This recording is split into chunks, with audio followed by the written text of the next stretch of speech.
आज आपको नाड़ी शास्त्र के बारे में बताने वाला हूं। ये नाड़ी शास्त्र, ये नाड़ी विद्या, सब लोग यही सोचते हैं कि नाड़ी मतलब उनके हाथ का वो पल्स देखकर भविष्य के बारे में बताया जाएगा।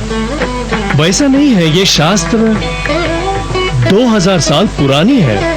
ऋषि मुनियों ने अपने ज्ञान से इसे ताड़गोला के पत्ते के ऊपर लिखा।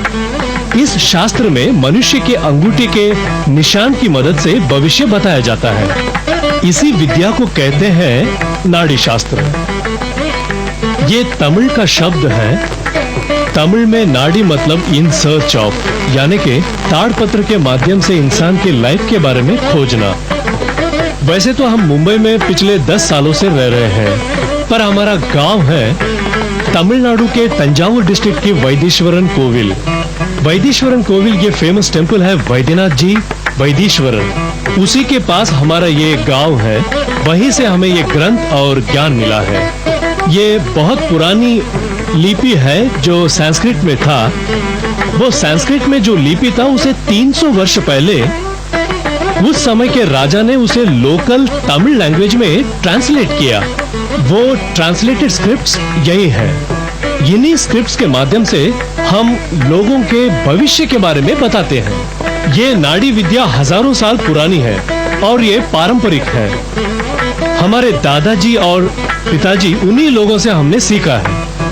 ये ज्योतिष शास्त्र जो है कैलकुलेशन पर निर्भर करता है। जैसे ज्योतिषी होते हैं, फेस रीडर होते हैं, न्यूमरोलॉजिस्ट होते हैं और एस्ट्रोलॉजिस्ट होते हैं, उनका भी कैलकुलेशन होता है।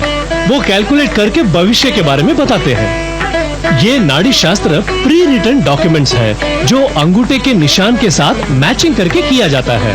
मैचिंग करके उसके बाद इसमें जो लिखा है वो पढ़ के बताते हैं।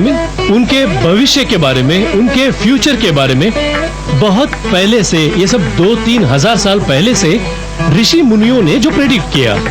ऐसा नहीं है कि सबके लिए लिखा है। जो डेस्टिन्ड पीपल है सिर्फ उनके लिए लिखा है।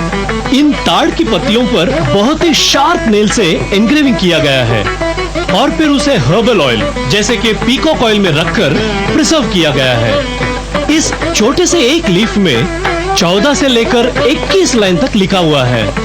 इतने छोटे लेटर्स होते हैं जिनके लिए कभी कभी मैग्नीफाइंग ग्लासेस भी हम यूज करते हैं या फिर उस पर विभूति डालकर पढ़ते हैं।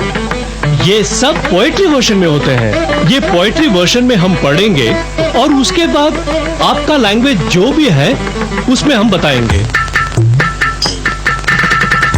नाड़ी शास्त्र में आपके पुनर्जन्म के बारे में भी बताया गया है। उसका मतलब है पिछले जन्म के जो कर्म है उसे इसी जन्म में भोगना पड़ता है। उसके लिए भी ऋषि मुनियों ने सॉल्यूशन बताया है। मतलब जो भी प्रॉब्लम होगा उसे निकालने के लिए, उनको मिनिमाइज करने के लिए विधि वगैरह सब बताया है। नाड़ी विद्या से अपना भविष्य जानने के लिए आए हुए उन लोगों से सबसे पहले उनके अंगूठे का इंप्रेशन लिया जाता है। ये 3 बार लिया जाता है।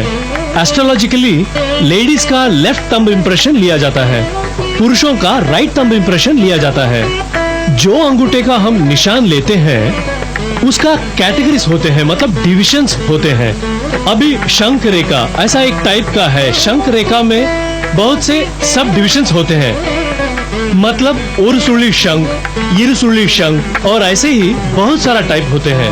और रेखा का स्ट्रक्चर्स भी होते हैं, जैसे चक्र टाइप का। और इस चक्र टाइप के रेखा में शिखरी रेखा भी होता है। रेखा को पहचानने के बाद उसको मैच करके बंडल्स ढूंढते हैं। फिर बंडल्स खोल के उसे रेखा के साथ मैच करते हैं। वो निकालने के बाद एक एक पट्टी खोल के उनका नाम, उनके परिवार के बारे में, राशि के बारे में, उनके लग्न के बारे में, उनके कैरियर के बारे में हम मैच करते हैं। जब पूछने वाले का सारा इंफॉर्मेशन मैच हो जाता है तब उस पट्टी से ऋषि मुनियों ने जो प्रेडिक्ट किया है उसे हम पढ़कर सुनाते हैं। ऐसा भी नहीं है कि सबके बारे में इन पट्टियों में लिखा है। कभी कभी अंगूठे का निशान इन पट्टियों के साथ मैच नहीं करता।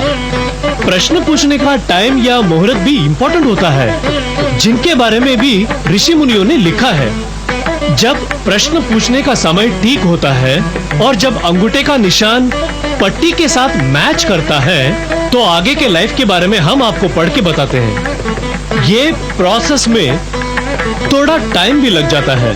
फिर ये मिलने के बाद उनका जो कर्मा, जो पहले जन्म के कर्म के हिसाब से ये जन्म में क्या करना चाहिए, इसके बारे में भी ऋषि मुनियों ने लिखा है, जिसे हम पढ़कर सुनाते हैं। आज हमने आपको नाड़ी शास्त्र के बारे में छोटा सा ये जानकारी दिया है, और ज्यादा जानकारी के लिए हमें लिखिए, हम जरूर जवाब देंगे आपको। आज के लिए इतना ही, नमस्कार। है ना कमाल की बात कि कोई अंगूठे की छाप देखकर आपका भविष्य बता दे। मुरुगेशन जो बातें हमें बताते हैं वो दरअसल पुराने ताड़ पत्रों के पुलिंदे में छिपा ऋषियों का ज्ञान है। अगर आप इस बारे में कुछ और जानना चाहते हैं तो हमें जरूर लिखिए, हम आपकी मदद जरूर करेंगे। आज गुरुकुल में हमने भक्ति लहरी के अगाध सागर पर एक नजर डालने की कोशिश की, और अब आप कोशिश कीजिए रहीम के इस दोहे को अपने जीवन में उतारने की। रहीमन इस संसार में सबसो मिलिए धाई, ना जाने किस रूप में नारायण मिल जाए। यानी इस संसार में सबसे प्रेम पूर्वक मिलिए, क्योंकि पता नहीं आपको किस रूप में भगवान के दर्शन हो जाए। इस शुभ विचार के साथ मैं साक्षी आपसे इजाजत लेती हूँ।